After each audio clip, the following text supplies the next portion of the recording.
Okay, so why don't we start with, whenever we're posed with these questions for these panels, right? Like, what's driving young collectors in Greater China? Well, of course, we're situated here in Hong Kong during Art Basel. Thank you to Stephanie. Thank you to the Art Basel Hong Kong team for hosting us. But really, why are we talking about this topic today, right now? What is the significance? And so I almost just want to start off with a bit of contextualization for the group here. So why don't we just start down the line? Why are we focusing on this? What is your perspective? How do you want to shape this context for our audience as we then get deeper into the topic? A bit of why this, why now? You want to start us off, René, and then we'll go down to Jeffrey that way. Sure. Well, first of all, thank you for having me. Pleasure. Oh, anytime. Yeah, I mean, I guess it's the right context for sure. It's Art Basel Hong Kong. It's the most important fair in Asia, and it's, I guess, really the meeting point between East and West, I would say.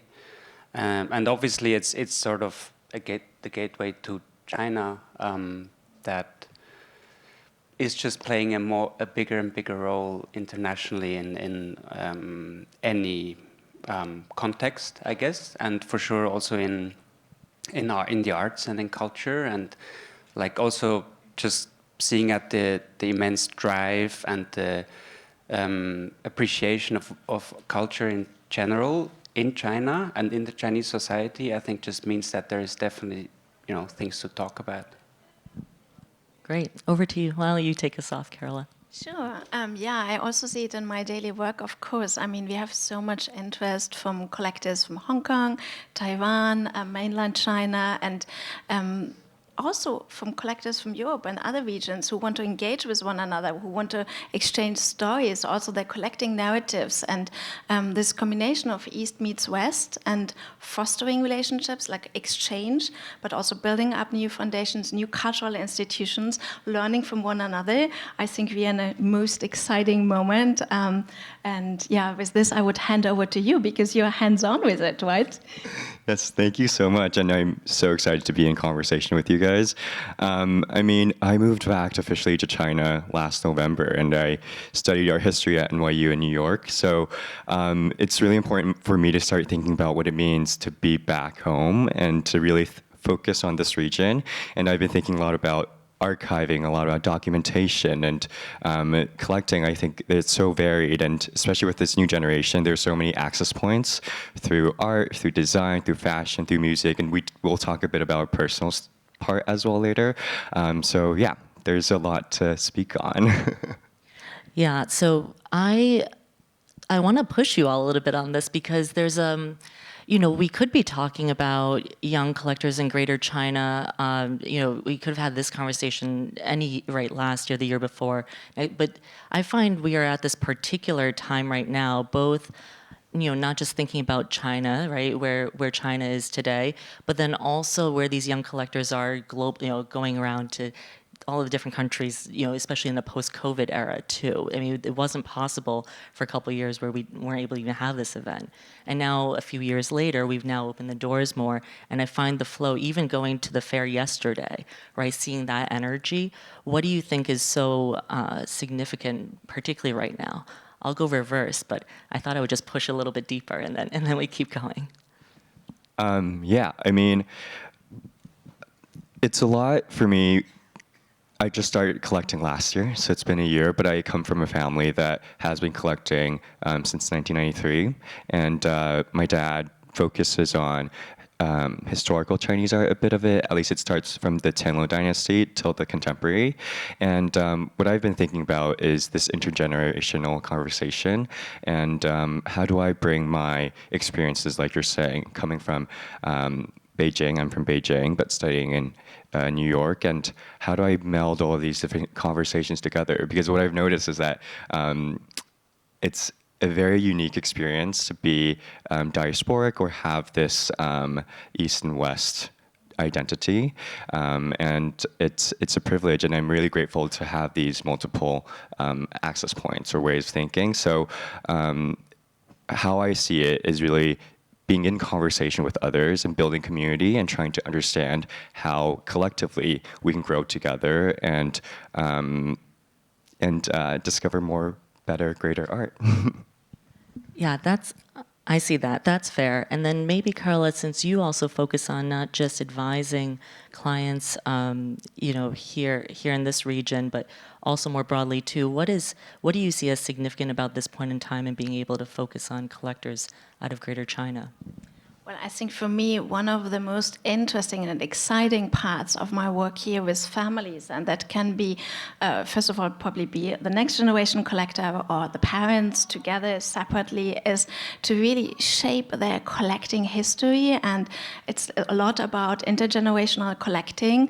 So probably there's a family theme within the collection or a certain focus, and then enhancing that collection with obviously currently probably more, let's say, Chinese possessions, but then gradually spreading out your wings and becoming more and more global and having this interchange between like different regions.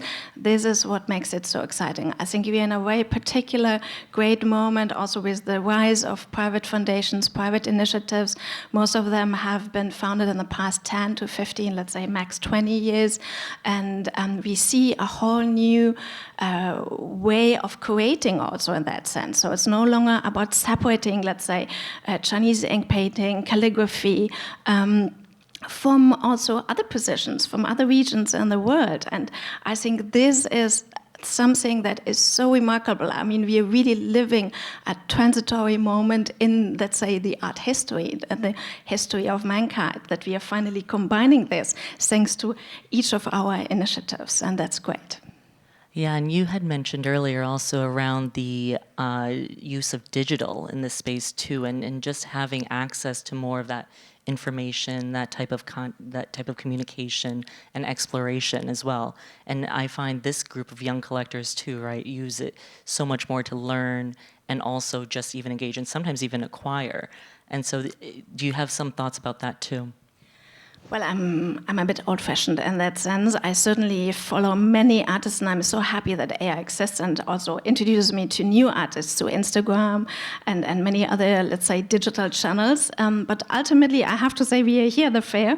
We are here to see the works in real. So I still like very much and emphasize the importance of seeing artworks not only digitally, but physically.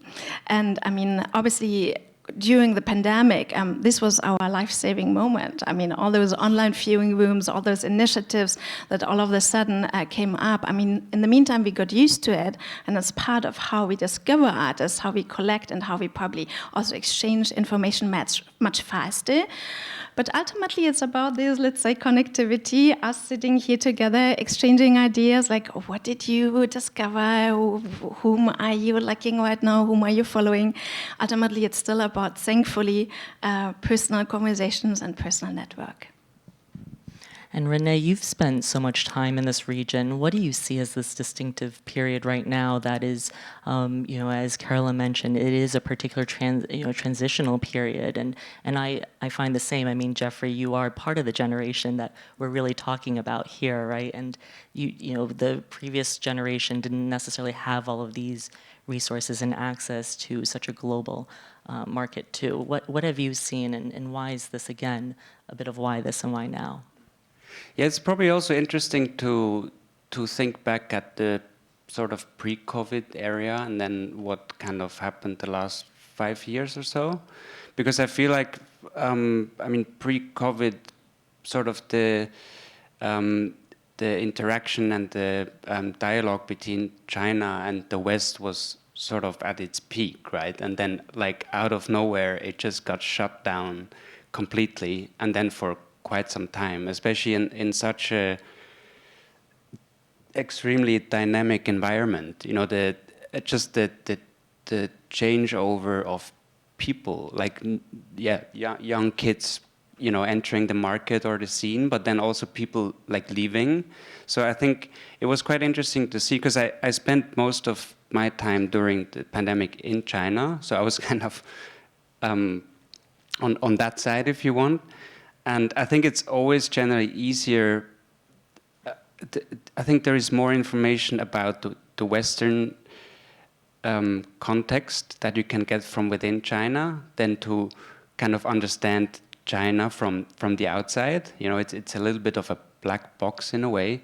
So I think what happened since the pandemic, and then when I think like 2 years ago it was the first Hong Kong Basel when China opened up again, and then you realized how a number of also Western galleries, they came back to Hong Kong for the first time and kind of wanted to continue the conversation with the Chinese clients and the Chinese scene.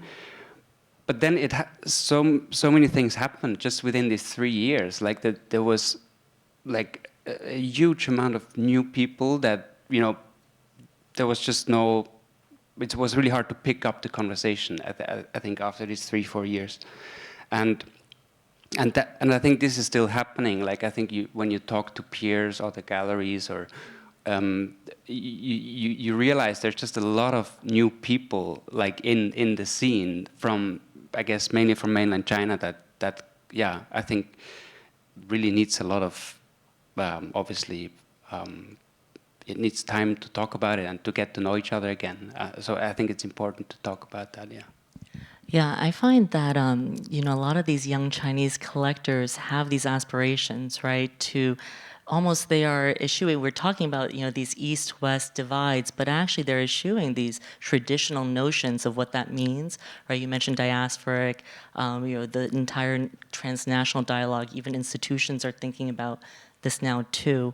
So when you see these young Chinese collectors embracing what is more of like an Asian immigrant experience, more of this diasporic, like whether, you know, from here over to the U.S. and Europe, or coming back again, and having that, the entire, call it, definition of what they are expressing as, you know, what is their culture, what is their reality, is now shifting too.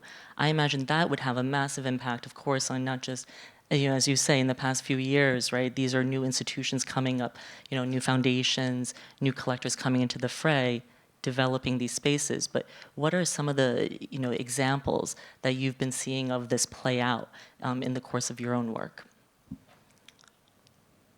You want to start? Yeah, go for it. I guess just in school, like before I graduated at NYU, visually I can tell there are more Asian kids in the art history department. So I feel like there's just culturally. You don't have to be doctors anymore. Yeah, exactly. There's more freedom. This is my personal story. Yeah, thank goodness. Yeah. And yeah, so there's a lot of interest to get their hands dirty. A lot of people, you know, in terms of patronage too, and. For me, collecting has become something that is not just only about owning artworks, but it's a lot about custodianship and how do I do research or contribute to the history of this work. And that's also where patronage comes in, because I do allocate a certain amount of budget every year towards patronage and supporting artist practices. And it's been so great to invite some of the artists that I work with in New York to Hong Kong and let them really understand what's happening. And we actually brought one of our artists, Harry, to Shenzhen to check out some sites. And yeah, so these personal relationships, like you're saying, I think that's what the art world is built on. And collecting, a lot of my friends say collecting is about connecting. So yeah, I'm going off a tangent, but this is a lot about why I'm excited to be talking about this currently, yeah. And then have you started seeing, you know, again, how does that then shape the types of collections that are being built, right? Is it not just, you know, sometimes people talk about the stratification or this categorization. Some collectors only focus on artists within China, right? Some are now looking more global, more outward, right? Or people choose different themes by which to collect on. Maybe you can talk a bit about how, you know, even as these young collectors are starting to shape their collections, you know, what trends you're seeing there. Yeah, sure, with pleasure. I mean, I think most of it is actually also tracked with our Art Basel and U.S. Global Art Market survey on collecting. So, I mean, one trend for sure is the rise of female artists being very much and very prominently present, especially in Chinese collections. And at the same time, there's also a very, let's say, significant amount of artists, actually top-tier artists. And one can say that very openly. And I think this is actually thanks to a way thorough research, so there's much less spontaneous buying. So like the impulse buying, as we say, the love at first sight. I mean, we obviously all still have that, and that's the excitement of being here for the preview days. But at the same time, we all do our research. So probably decisions are taking a bit longer. A final decision is taking slower, and I saw that also yesterday with the persons that I was with. I mean, so most of the things the persons we went to the fair were confirmed this morning. As I said, let's say yes, we go for it. So that is another important point. But then it's also really also just as you were saying, it's collecting for connecting, but it also goes way further. So many of the collectors that we work with, especially in China, I mean, yesterday I had another conversation with someone saying, oh, I'd like to share some of the pieces of my collection with public schools for underprivileged children who probably would otherwise not have access. And even if there are now so many initiatives with private institutions to attract, obviously, a new generation of, let's say, art lovers and art passionists, some of them still don't have access, even if they were eligible to come in for free. So bringing the art to them in the best possible way, I think is something great that we notice. So it's great to be here because of that, despite a new narrative. Thanks, Carola. And then René, I mean, I know you had shared even some images up here around how did you even choose what you wanted to share with the audience? So we're just cycling through images instead of presenting these slides. Hopefully there'll be reference points here. But do you see when we talk about, collectors focusing more on reflecting their, whether it's diasporic identity or, the Asian immigrant identity there, is that what you're seeing? Or even just looking more global, along other themes too? Yeah, I didn't actually share the image, choose the images on a specific. You just like these images. Great, that's fine. What I liked, I wanted to share with everyone. But personal passion. This is actually up in our mountain house. Yeah. Oh, that's your house. Yeah. Thank you.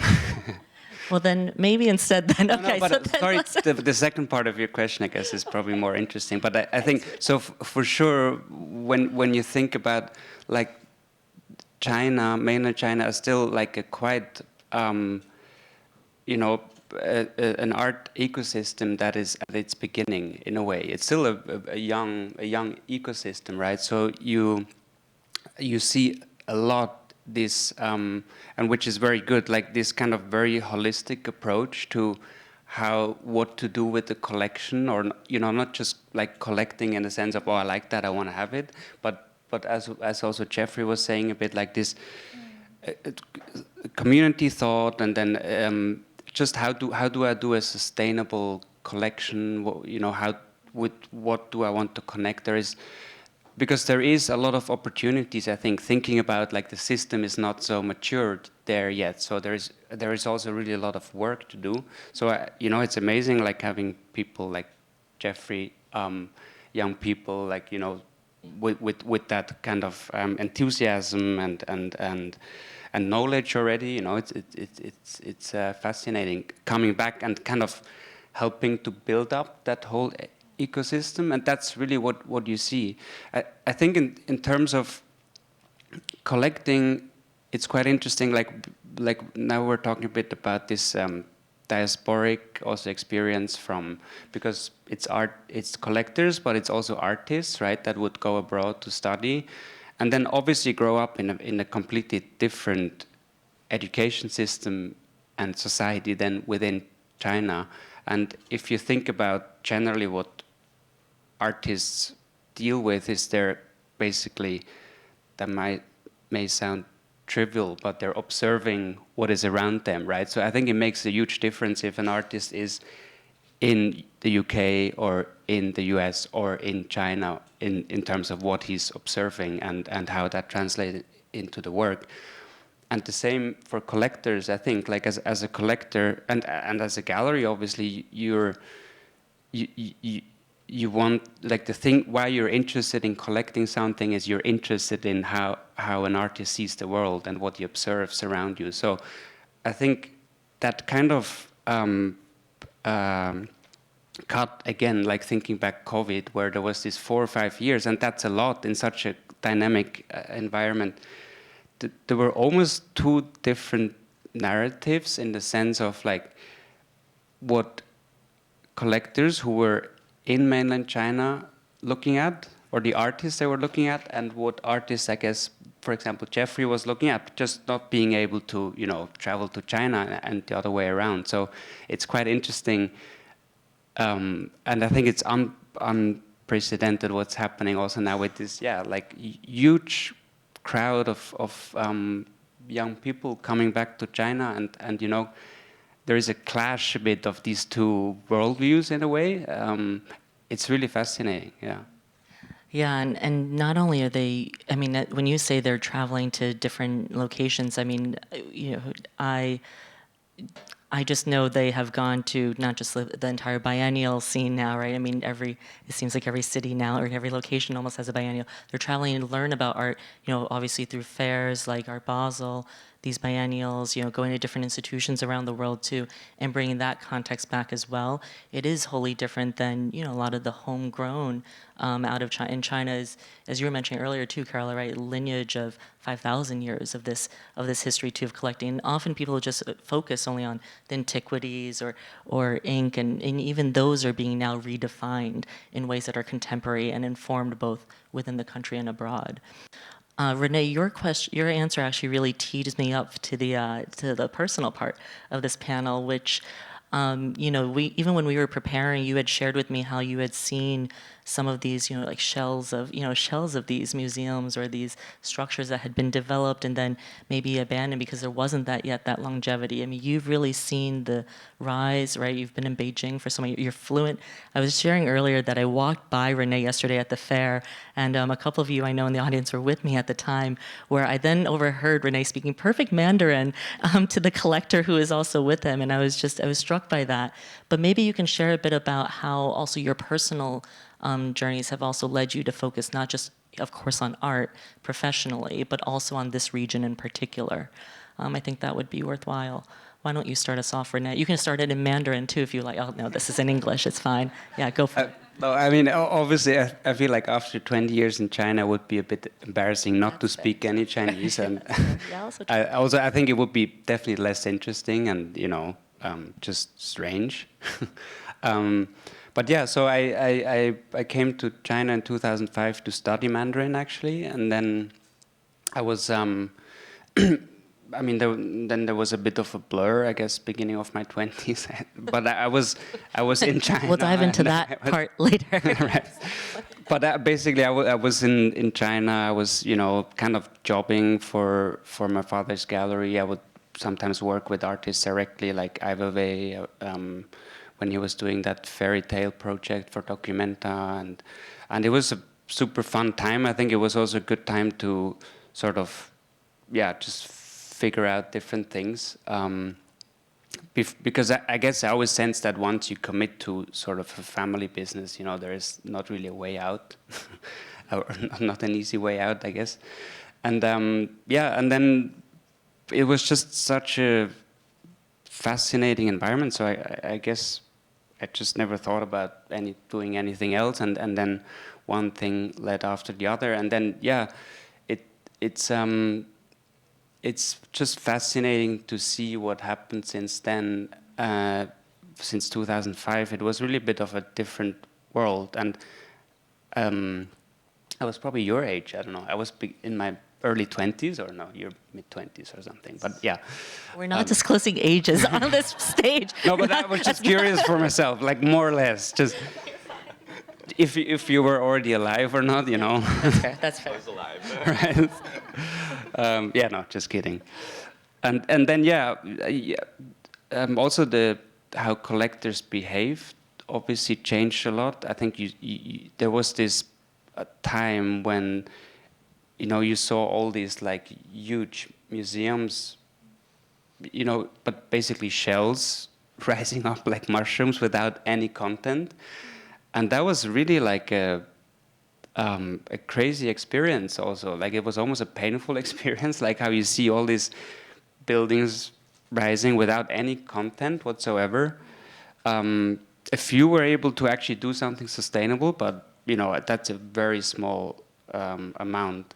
So again, I think that, and then I mean, I don't know Jeffrey actually that well. I just heard it through the grapevine also that he's doing great things, and I feel like what we've been talking so far, really this idea of sort of first building up a community, more of a kind of a grassroots approach also, I think is just so important, because I think this is how culture should grow before you actually, define it or make a shell around it. So I see that change is quite obvious in the younger generation, and I think that's very important. Yeah.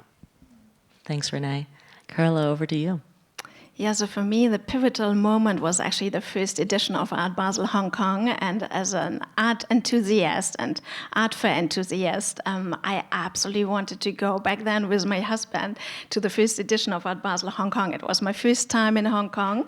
And I was invited for a very special moment because we had this private tour of laying ground for M+, for the museum.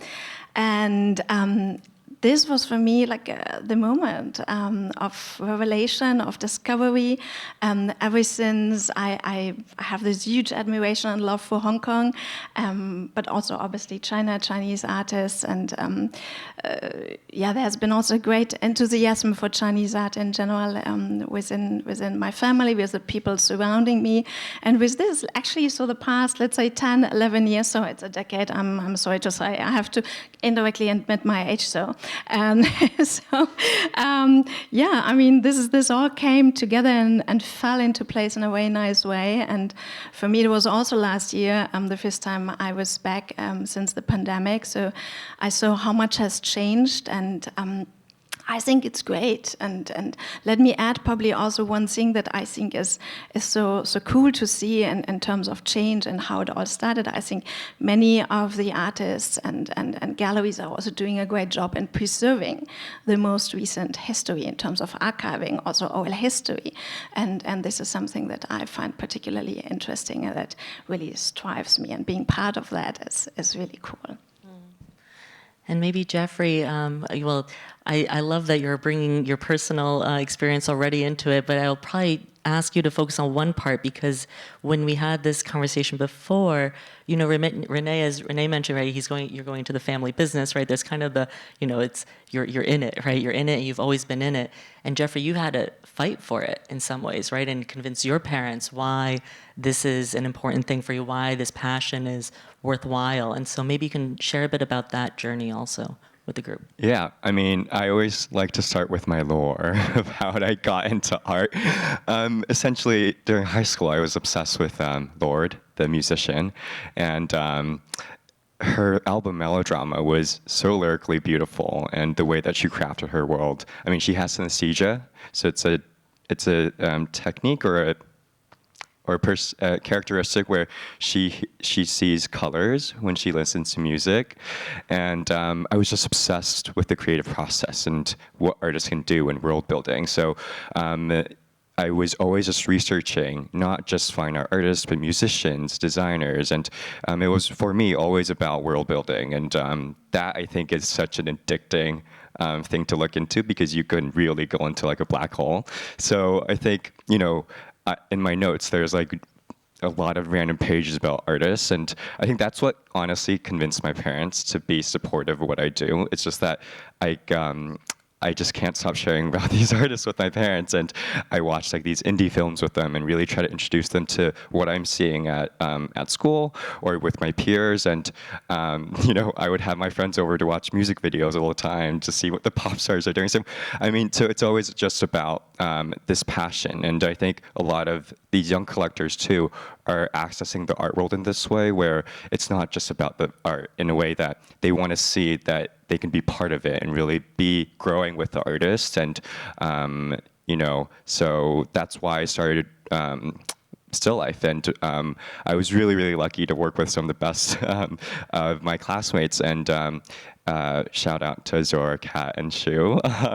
We started Stilllife, and it's an art community where we do pop-ups in New York and Shanghai and really highlight younger artists. And what's really special with what we're doing too is I'm noticing there's so many Asian creatives around me that do not have their voices shared yet. So there's a lot of potential, and like you're saying, the scene is really just starting in China and Greater China in general. And it's been so invigorating coming back to China and seeing what's happening and having these conversations with local collectors or people who have stayed in China for a longer period of time and exchanging thoughts. And with Rockbund too, I'm the co-chair of the Young Patron Council, and my other co-chair, Cherry Xu, she has her own art organization called Cherubi. They just had their first show in Shanghai, and everyone is so actively doing what they're passionate about. Cherry's passionate about art and fashion too, so all the shows kind of originate with that. And then the board member of Rockbund who invited me in, Audrey O, also runs her own company, Chair Lab,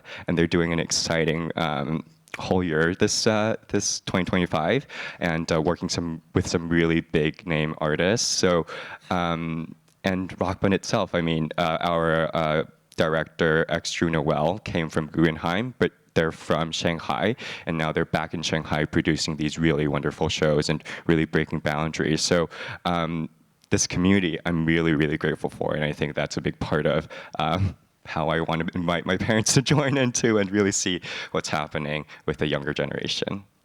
Thanks, Jeffrey. I know some folks actually that you just shouted out to are in this audience too, so I'm glad we can cold call them later too for some details there. So I want to go back to also what René, you were talking about. Well, actually, what you've each mentioned throughout the first part of this. So we're talking about community building. We're talking about the more sustainable philanthropy. You know, it's really the maturation of this ecosystem. And you mentioned world building, Jeffrey, and you know, I know we're talking about world of art, right? Not just the art world. I love that distinction, right? This concept of like, you know, often we talk about what is the art world, but here it's really world of art and how to make that a broader, healthier ecosystem that has longevity for these young collectors. But then not just that, but for how culture is represented through time. Both within China and also outside and in their hands. Maybe we can talk a bit about that since you each, I know you're already giving examples of Stilllife, but if you can give a couple more, call it ways in which you've brought it to life through, like how do you start a community, I guess, or how do you find people who are actually, you know, of the same mindset of this, who are going to be with you on this journey? You're collecting artists who are also often living, right, and being able to show their work through time too. That's quite special as well. Maybe we talk a bit about that as we go into our last question, actually. Yeah, I mean, I guess it really started with the team. We have a very diverse team where you know, we have like designers and like I'm saying, it's just really about the world of art. And I think that drew us such diverse community. And the way that we found it is, like you're saying, being more grassroots, being more about growing with artists. So we work with artists who are born after the 1990s or 2000s, which is my generation. And we found it really helpful to kind of just go in without any prior knowledge about the art world. I mean, I started Stilllife with my friends when I was a junior in college, and I haven't really been to fairs or anything then. I'm very lucky that my parents obviously told me a lot about the art world, but I really just went in with not a lot of knowing what's happening, and social media has been so helpful in connecting and DMing. Sliding into DMs is actually really helpful. And if you do it respectfully, then correct. And we look for a lot of artists on social media as well. And I guess that's one way that COVID also kind of increased that kind of interaction and familiarity with it. And what's been really cool is coming back to China and hearing about what others are thinking about. There's so many similar thoughts. And my notes page, again, on my iPhone, I have like a lot of aspirations that I list out for China. I'm doing a lot of manifestations recently, and kind of just visualizing what this community looks like and what I want or what I hope this ecosystem looks like in the future has been really helpful, just subconsciously guiding to me what this world of art could mean. Do you bump into because earlier we were talking about, right, I mean, you've had now these transnational experiences, you're coming back, but what do you bump into, I guess, as you're trying to build this community between these two countries, but with folks who maybe haven't had that same global experience? Like, what are some of the differences that you're seeing, or what are some of the even maybe like conflicting opinions that you're seeing as well? Yeah, I mean, I have a really good friend who collects mainly traditional like ink or objects, and the conversations I have with him are really just about how to bridge ink specifically to contemporary art, because I also personally collect a lot of contemporary ink, and that's been one of my research angles, because I see ink as something so conceptual. It's all about the present moment, kind of meditating on your artistic spirit and putting that onto the paper. So I think one point is obviously the artistic connection, where we are able to talk about what we're seeing so differently, him being traditional, me being contemporary. And I think for my friend, he really wants to get to know the contemporary art world better, but it's also like the access point. He doesn't speak English that well, and like you're saying, it's kind of like a black box. They have like my friend has his own community as well, where they specifically focus on more traditional Chinese art. So I actually recently organized a young collectors event in Beijing with Carola, who runs Zhi Foundation, and the initial thought with that was really just to bring all these groups of people together. We didn't have any intentions. We had a few questions people could answer, and just have a conversation going, and really just be about the community and to exchange these ideas, because I think what people in China have been seeing, and their perspective to me is so valuable and interesting. So so I'm just excited to be in conversation. Thanks, Jeffrey. Yeah, this actually leads to the point, René, you were saying where, again, when we go back to this prompt, or when we focus back on what's driving young collectors in Greater China, it's not a homogenous group, right? It's actually very diverse. Like, there's a lot of differences between people with the lived experience, people with different backgrounds, people, how they've even, their entry point into art. Maybe you can talk a bit about some of the different groups you've seen, the different narratives, and then also how that's been reflected too in the collecting, or just in your engagement in the gallery. Yeah, I think it for sure starts with the artists they're looking at, right? I think if your radius is mainly mainland China, then you naturally look at artists in mainland China, and then I guess you have certain people who are informed globally or internationally. I guess also like Jeffrey, who has a bit of who's just like focusing on a different level in a way. I guess we could. I mean, that's another panel to talk about. Like, what are the different sensibilities, or what do artists deal with? Because I guess at the end of the day, it all starts from the artists, and what are they working on, and what are they observing. And of course there are differences. Just the education is different. If an artist goes to an academy in China or to somewhere in the UK or the US, it's a very different way of education, and then it's quite a different society. And I mean, it's really quite different. So obviously, there is in many ways, I think artists based in mainland China are working in different ways than the ones educated abroad. For sure, one thing that we didn't really talk about now, and I guess also would lead too far, but it's not always so easy to kind of speak out loud in China. So there is. I'm sensing you're having a tough time sharing, particularly some of the differences. Yeah, but so because what is important is that there is a general appreciation for culture and art, and that's just amazing in China, and that's almost, in my eyes, unparalleled, at least in Asia. Like when you look at, again, the general public who comes, for example, to 798 to see, art. It's mind blowing. It's amazing, and they're like not people privileged as us, I guess. They're just like, they appreciate culture. So that's amazing. And I think as long as that's there, then art or artists will always kind of find way to circumvent certain challenges. And so, I mean, you know, in a nutshell, there is a lot of things happening behind closed doors in China. And I think that also changes a bit the way artists work and the way collectors collect. You know what I mean? Yeah. I don't. No, I'm just kidding, René. Well, maybe I'll put it this way. I think the thing I'm hearing from you actually is that, I mean, the thing you're saying is absolutely right, right? The context by which we keep talking about collectors, but actually we haven't really talked about who are they even collecting, and the fact that of who are they choosing to collect, and they represent really a lot of the cultural identity, right? Their reality, and why somebody might choose to acquire. Earlier we were talking about personal narratives, right? As you know, as just to reveal my own, it's right. I'm an American. I'm of Chinese heritage. My parents immigrated from China to the States. I'm born and raised there.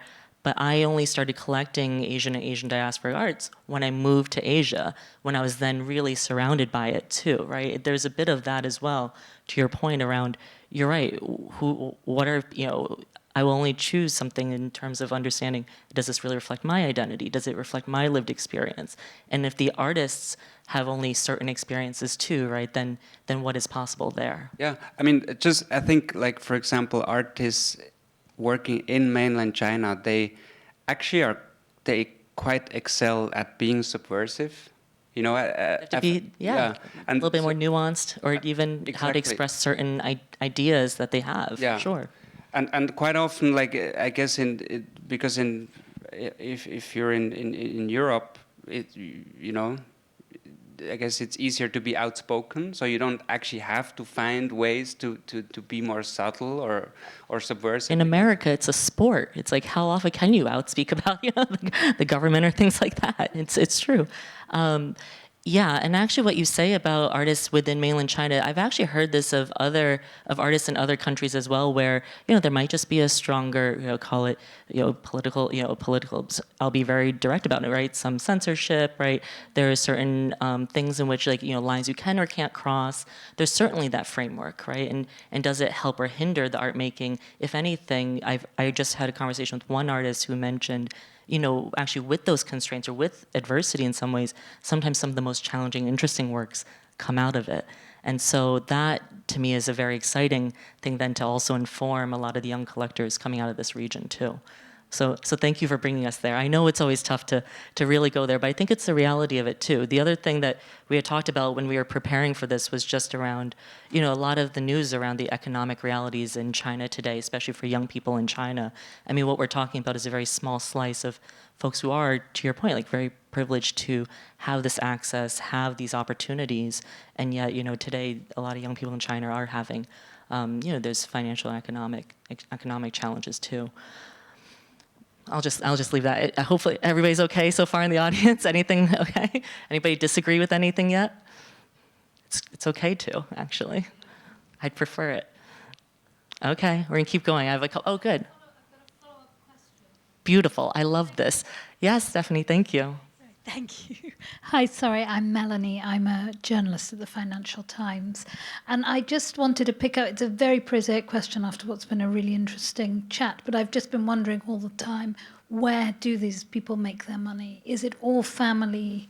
Is it all family wealth, or has tech helped? And actually on that, yeah, which is a sort of follow-up to what you were saying, this small slice. Oh, sure. Okay, thank you, Melanie. That's okay. I think this actually relates to a bit of what we were talking about, where it's not a homogenous group, and so there's actually a lot of diversity where even both, like, resources come from, or even how people access or enter.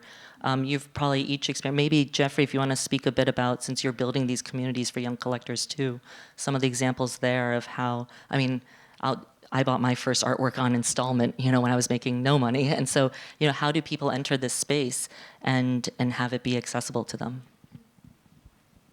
Well, that's a very good question. I think, well, what's great about art, I think, going to the point of what you're saying, the bigger population in China and how they love to see art. I think art is a healing tool, and it's something that connects people. So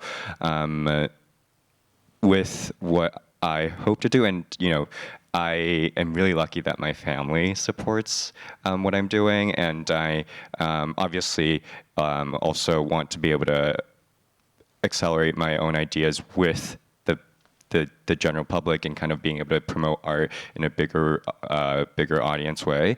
And I think in terms of like specifically how people acquire money and support art in Asia, it is a very wide range, and tech obviously plays a big role nowadays. And it's so there's also, that's why it's a lot of art is kind of collaborating with companies in a way that companies see the value of art as part of their branding or part of their marketing. And I think companies want to support art too, and to be able to bring art to the public. So I think it's really about this process of education and getting people to know what art means and what art can do. Yeah. Yeah, maybe Carola, you could actually pick up on this response too, because we're talking about, as Jeffrey mentioned, the rise of the entrepreneurship in China, especially in tech. It's just wild, right? Within a few years, things change, right? Of course, the past 20 years, it's been a wild ride.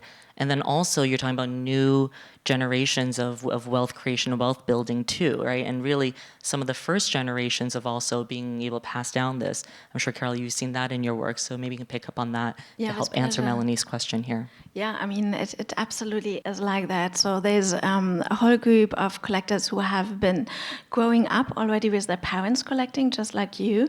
But then there's a second group to it of, I would say, young and aspiring collectors who are entrepreneurs, who have friends that are influencing them in the most positive sense, like you do, and with also your initiatives and your knowledge, and also your knowledge that you have gained outside. And with this, they then create their own initiatives, mainly also for their corporate initiatives. So basically where they make their money from in a very positive sense. So that it comes with a certain social responsibility of wanting to share also artworks within their everyday surrounding, because this is where they spend most of their day at. And but they also want to share it with their staff, and I think it's a great cause. We all speak so much about mental health and the impact that it has, and it certainly has. And this is a great proof for it. And I see that actually a lot, and I think it's amazing to see the social responsibility of those entrepreneurs who are willing to share not only their personal collections in their surrounding, but who moreover really want to detach from it and purposefully build a corporate collection that makes sense for a wider audience within their context. Anything to add on that one, René, in terms of, I think, both the rise of a lot of the institutions, you'd mentioned 798, obviously, there's a lot of just access for folks to come and see and experience and appreciate art in those ways, but anything to add on to that? It's a good question where the money's coming from, I think, but not only in China, I guess, and sometimes I'm also wondering. But I'm also wondering. No, seriously, sometimes you just don't know, right? Yeah. Thank you, Melanie, for that question. And see, it's a very safe space for questions, everyone. Anybody else right now? Over here, great.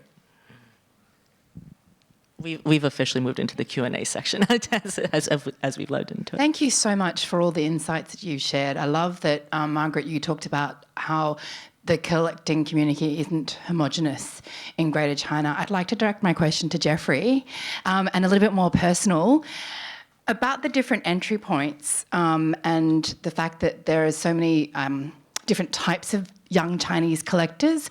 For you, your entry point being music, how does that express itself in your collection or in your collecting journey? That's my first question, by the way.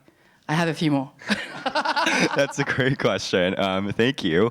And I think with music specifically, it was lyrics that hit me the hardest. So writing has been a big part of how I've thought about collecting, not just only like the aesthetics of how writing translates onto the canvas or sculptures, but also personally, I just started my own Substack channel.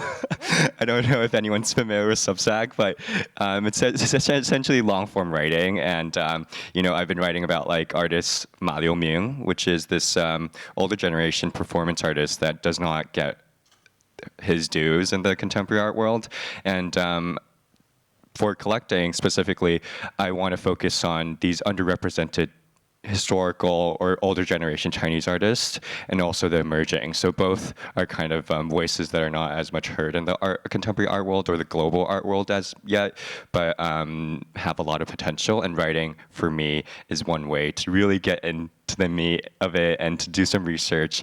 And I guess writing for me is also a way to connect with artists. I do a lot of interviews. I get to meet people. I spoke to Yanvo recently, and I spoke to my great emerging artist friend René Pan, who's showing at Basel as well. So that's one way it translates. That's really cool. Thank you. In terms of like collecting is connecting, are you able to share a little bit more around the communities that you're building or your contemporaries in Greater China, like in Hong Kong and Taiwan, and share a little bit of maybe some of the connections you've made or some of the observations that you've seen? Yeah, I mean, with Stilllife, we started in New York, and we do pop-ups in Shanghai and New York, and that's very strategic in the sense that we're all about bridging the East and the West. And nowadays, a lot of my peers are nomadic. One of my friends likes to plan her days 2 weeks in a row, so she only knows where she's going to be in the next 2 weeks. That we kind of want to be able to kind of, echo with that. So with Stilllife, we don't have a permanent space, and we do pop-ups. And our next show is going to be actually in New York this May. So if you're going to be there, come check us out. And with Rockbund, our Young Patron Council, most of us are based in New York as well, which is surprising, being that the museum is based in Shanghai. But what makes us really special is that we have this travel program, and it's specifically for young patrons. And our most recent visit was in Mexico City, and just being able to see the world together and kind of developing our own narratives and being respectful. Going back to what René was saying too, like I want to mention my friend who's collecting traditional ink, where I'm completely respectful of what he's doing, and he also loves what I'm doing. So it's really just about these conversations, and that's what I'm noticing about this community. They're very open, and everyone's just actively listening. And maybe I'll even add on to that, because you mentioned Cherry's name earlier as somebody who is helping you build these communities. I mean, she just did the collector residency at Delphina Foundation in London, right? And so there are a lot of these other resources too that I think, as we talk about collectors, out of this region, being able to have access to, different, call it, resources to learn about the art that they might like, shape their practice, shape the principles that might, help inform their collection in that way too. Does that help? Awesome. No problem. We have a few more minutes. Oh, great. Over here. I love hands that go up. I didn't have to cold call anyone because I did have some ideas in mind. Thanks very much for sharing. I'm from Southeast Asia, but when I see how the young Chinese citizens are, they're very open, very much early adopters of technology, etc. And when it comes to collecting, do you see the collections diversifying, or collectors doing more digital art or more things which are a lot more cutting edge as opposed to the traditional medium that old fogies like me are still collecting? Thank you. Should we pull up your slide, Carola? Yes, oh, amazing. I was about to say. We have a slide for this. I know. Can you look at that? Wow. Go for it, Carola. Yeah, so we see really a confirmation of this. There's basically, especially in Taiwan, lots of younger collectors are definitely focusing on digital art and digital collecting. And I would say it's not only confirmed by the data that we have here, it's something that I see very actively in the work I do. And there's a whole excitement about it. And I'm sure there's lots more to come in the future, and there are more and more collectors who are also willing to tap into I call it a bit the it's not a black box, but it's a bit of a Pandora box. So I'm curious to see exhibitions in the next years to come where collectors are going to combine digital art with much more, so to speak, classic art. Even I'm probably a bit pretentious now saying like even ink painting, calligraphy. I mean, how cool would that be? So I can't wait to see all of this. But definitely the trend is there, and it's not only a trend; it's something that's going to stay for sure. Yes, up here. Hi, this is Winnie here. I'm an artist and also an entrepreneur. And for all my art, I got a lot of potential buyer from the U.S. They keep on coming and asking me how I gonna get your painting, etc. But overall, every time we have a negotiation, at the end of the day, they all asking for NFT. So a few years ago, when I was studying with Sotheby, and we have all these conversations, but at that time, it was not that like the penetration was not like 100%. In this time, 2025, and they're still asking for NFT. But from an artist, my perspective, I don't have protection from delivering the NFT because it's not well governed in Hong Kong. So from all the specialist perspective, what I could do to protect myself as an artist if potential buyers is asking for, or collectors asking for digital art. Thank you. Well, I think a major part is oral history. Building up an archive, artist archives. This is something that I see a lot. And I think you do also a great job with the work that you do, you especially also, obviously, also with the really long-standing relationships that you have with artists. I think this is very important. It's underestimated. So you should really have a digital archive. You should also have an archive of things that you write down by hand. So I'm still a fan also of the old-fashioned handwriting because it's also an artistic expression, so to speak. I mean, we all type into the computers, but there's a dual importance of having both, of also preserving interviews. So I think that is something that we are going to see even more and more, and many also of the leading artists also that you work with, I'm thinking also of Ai Weiwei, who really recognizes that importance also within the archive that he is building and continuously enhancing. Yeah, I think in terms of artistic practice, I would echo what Carola says. And then in terms of any type of legal protection or things like that, that's probably outside of the depth here type thing. Well, I think, Stephanie, was that my last question, or I think we're going to probably wrap up, if that's all right. Oh yeah, she gave me the throat cut. So, that's one of those, you gotta get off the thing. But, well, I'm so grateful. Again, thank you, René. Thank you, Carola. Thank you, Jeffrey. This was so much fun. Thank you for being a very participatory audience. It was a wonderful way to start this day, and we'll see you at the fair, hopefully later, or anywhere else. Thank you. Thank you, Margaret. Thank you. Thank you.